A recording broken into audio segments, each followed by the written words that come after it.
The Bible says, "Thou hast turned for me my mourning into dancing. Thou hast put off my sackcloth and girded me with gladness." If you're at all like David, if you're at all like any of God's people, sometimes you feel like sheep led to the slaughter. Even in the book of Romans, the Bible says we're counted that way. We are felt that way, grouped that way, moving in that way. And the world sometimes can be a vale of tears. Mourning, sackcloth, sorrow, difficulty, problems, despair, loneliness, trial, heartache, hardship. The Bible says weeping may endure for a night.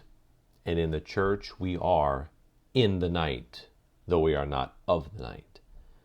But here David rejoices in his God and says, "Thou hast turned for me my mourning into dancing."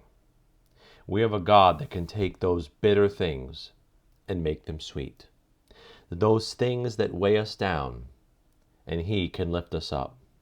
Those things that bring us to a place we feel that we cannot move, to a place where we can leap and shout for joy, as David once did before the Lord. "Thou hast turned for me my mourning into dancing." He has to do that for you. Only God can do that. Notice it's thou hast turned, thou hast put off. It's not something you did, it's not something you tried, it's not something you somehow manufactured up. It's the grace of our God, the power of our God, and the wonder of our God to take those things that are so difficult and make them into causes to rejoice. All things work together for good, Paul would write. Here, your mourning is turned into dancing.